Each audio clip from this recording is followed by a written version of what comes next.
Assalamualaikum warahmatullahi wabarakatuh. Halo, kembali lagi bersama saya Dela Julia Sari Eva Banyo.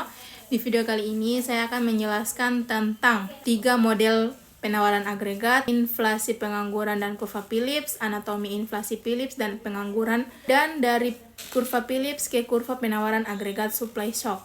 Yang pertama yaitu 3 model penawaran agregat. Model penawaran agregat adalah konsep ekonomi yang menjelaskan hubungan antara harga barang dan jasa dengan kuantitas yang ditawarkan dalam perekonomian. Terdapat 3 model penawaran agregat yang umumnya dikenal, yaitu klasik, Keynes, dan non-klasik. Model penawaran agregat yang pertama adalah klasik. Didasarkan dengan keseimbangan penuh, harga dan upah fleksibel dipengaruhi oleh faktor produksi. Model penawaran agregat yang kedua adalah model penawaran agregat Keynes. Tidak selalu dalam keseimbangan penuh, harga dan upah tidak fleksibel, dipengaruhi oleh kesempatan kerja. Dan yang terakhir adalah model penawaran agregat neoklasik. Kombinasi model neoklasik dan Keynes mempertimbangkan faktor produksi jangka panjang dan jangka pendek. Ketiga model ini memberikan wawasan unik mengenai pengaruh variabel ekonomi terhadap penawaran agregat. Penting untuk menganalisis perekonomian secara menyeluruh. Selanjutnya, inflasi, pengangguran, dan kurva Phillips. Inflasi, pengangguran, dan kurva Phillips adalah konsep penting dalam ekonomi makro yang saling terkait. Inflasi mengacu pada peningkatan umum dalam harga barang dan jasa, sementara pengangguran merupakan tingkat orang yang mencari pekerjaan tetapi belum mendapatkannya.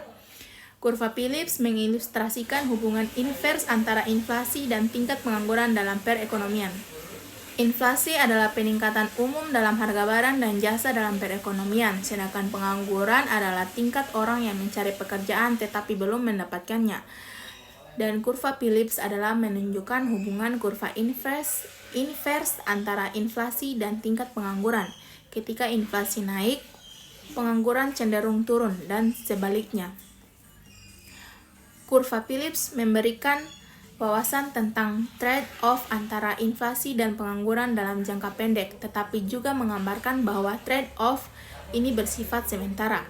Analisis yang cermat tentang konsep ini penting untuk memahami yang lebih tentang keseimbangan ekonomi. Selanjutnya, anatomi inflasi dan pengangguran. Merujuk pada pemahaman yang mendalam tentang faktor-faktor yang mempengaruhi kedua fenomena ekonomi ini, inflasi adalah kenaikan umum dalam harga barang dan jasa, sedangkan pengangguran adalah tingkat individu yang mencari pekerjaan tetapi belum berhasil. Memahami akar penyebab dan interaksi antara inflasi dan pengangguran penting dalam analisis ekonomi makro. Inflasi, peningkatan umum harga barang dan jasa dalam perekonomian, dipengaruhi oleh permintaan, biaya produksi, dan kebijakan moneter. Pengangguran, tingkat individu yang mencari pekerjaan tetapi belum mendapatkannya, dipengaruhi oleh faktor-faktor ekonomi makro dan mikro.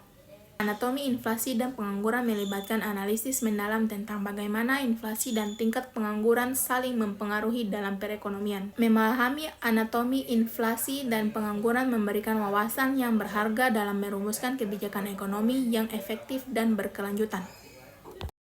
Selanjutnya, perjalanan dari kurva Phillips ke kurva penawaran agregat.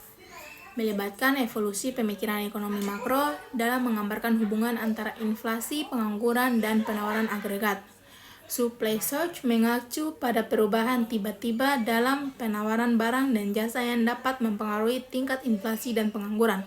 Kurva Phillips mengilustrasikan hubungan invers antara inflasi dan pengangguran dalam perekonomian.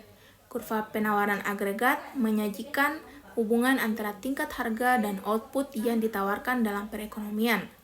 Supply shock, perubahan tiba-tiba dalam faktor-faktor produksi atau kondisi pasar yang dapat mengganggu keseimbangan ekonomi. Evolution dari kurva Phillips ke kurva penawaran agregat mencerminkan kompleksitas faktor-faktor yang mempengaruhi perekonomian. Supply shock menjadi faktor penting dalam memahami fluktuasi ekonomi dan kebijakan yang diperlukan. Mungkin itu saja materi dari saya. Assalamualaikum warahmatullahi wabarakatuh.